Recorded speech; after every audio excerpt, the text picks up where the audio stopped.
প্রবাসী বাংলাদেশিদের বিনিয়োগ উৎসাহিত করা হবে এবং তাদের মতামত ও পরামর্শের যথাযথ মূল্যায়ন করা হবে। প্রবাসী বিনিয়োগকারীদের স্বল্প সুদে ঋণ সুবিধা সহ বিদ্যমান সুযোগ সুবিধা সম্প্রসারণ করা হবে। বিদেশ ফেরত প্রবাসীদের বিমানবন্দরে হয়রানি বন্ধ করা হবে। বিদেশ থেকে ফেরত আসা প্রবাসীদের যথাযথ তালিকা প্রস্তুত করে তাদের কল্যাণে নানামুখী প্রকল্প হাতে নেওয়া হবে।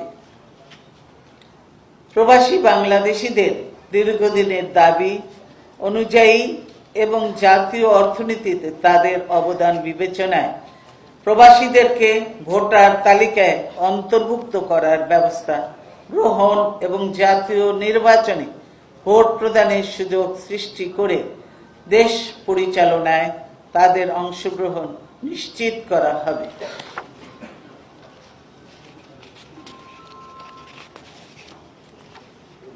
মিডিয়া ও মত প্রকাশের স্বাধীনতা। বিএনপি বস্তুনিষ্ঠ সমালোচনাকে সবসময় স্বাগত জানায়। সাংবাদিকদের পেশাগত স্বাধীনতা নিশ্চিত করা এবং গঠনমূলক ও বস্তুনিষ্ঠ সমালোচকের নিরাপত্তা দেওয়া রাষ্ট্রের দায়িত্ব। সে দায়িত্ব পালনে বিএনপি সর্বদা সচেষ্ট থাকবে। তথ্য প্রযুক্তি আইনের বিতর্কিত 57 ধারা বাতিল করা হবে। প্রিন্ট, ইলেকট্রনিক ও অনলাইন মিডিয়ার জন্য মুক্ত চিন্তা ও গণতান্ত্রিক চেতনার সঙ্গে সঙ্গতিপূর্ণ একটি নীতিমালা থাকা দরকার। বিএনপি সুপ্রিম কোর্টের একজন সাবেক বিচারপতির নেতৃত্বে এবং বিশিষ্ট শিক্ষাবিদ, বিশিষ্ট নাগরিক, আইটি বিশেষজ্ঞ ও অভিজ্ঞ সাংবাদিক সমন্বয়ে একটি কমিশন গঠন করবে। কমিশনের প্রতিবেদনের ভিত্তিতে ইলেকট্রনিক, প্রিন্ট ও অনলাইন মিডিয়ার জন্য সকলের কাছে গ্রহণযোগ্য নীতিমালা প্রণয়ন করা হবে।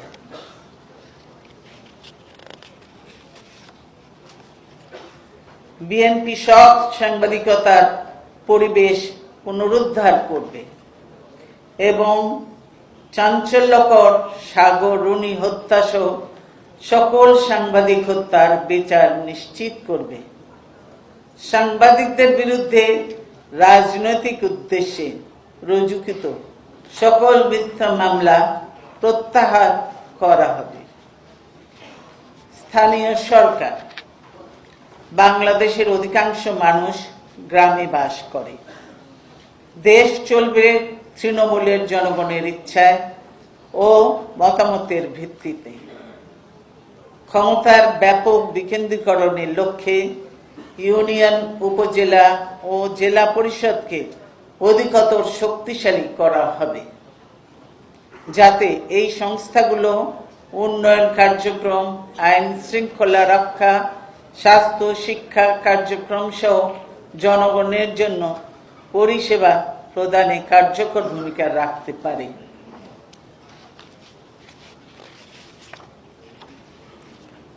যেখানে সমস্যা সেখানেই সমাধানের ব্যবস্থা করা হবে।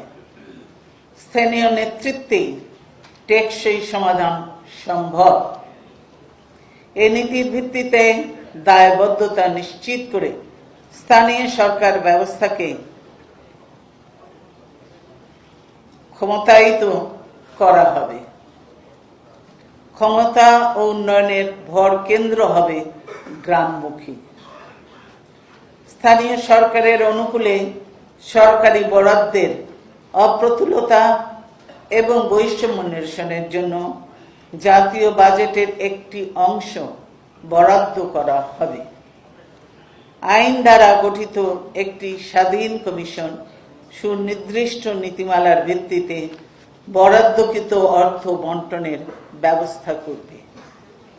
বর্তমানে রাজনৈতিক কারণে স্থানীয় সরকারের নির্বাচিত প্রতিনিধিদের নির্বিচারে সাসপেন্ড, বরখাস্ত, অপসারণ করা হচ্ছে, যা অনৈতিক ও গণতান্ত্রিক নীতির পরিপন্থী।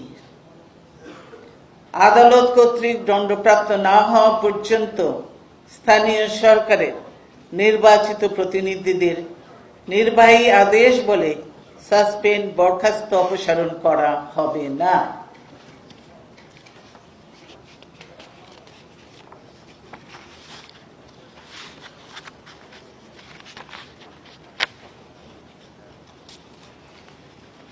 কৃষি ও কৃষক, জনসংখ্যা বাড়ছে এবং কৃষি জমি কমছে।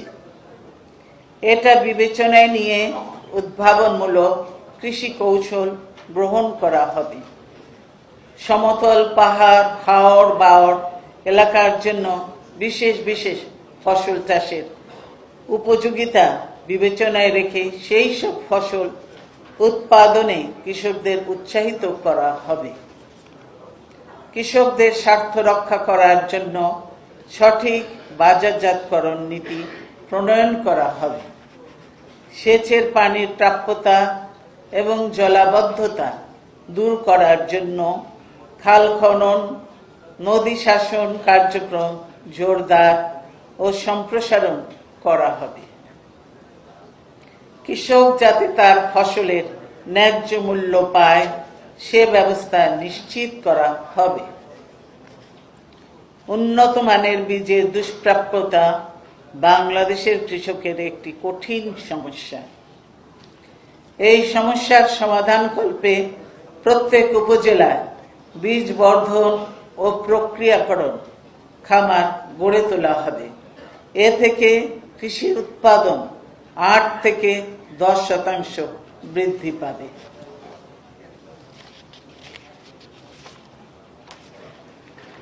রাষ্ট্রীয় বাজেটের একটি যৌক্তিক অংশ কৃষি গবেষণার জন্য বরাদ্দ করা হবে। কৃষি নানা ধরনের ঝুঁকির মুখে পড়ে। এই ঝুঁকি মোকাবেলা করার জন্য প্রয়োজনে ভর্তুকি দিয়ে হলেও শস্য বীমা, পশু বীমা, মৎস্য বীমা এবং পোল্ট্রি বীমা চালু করা হবে।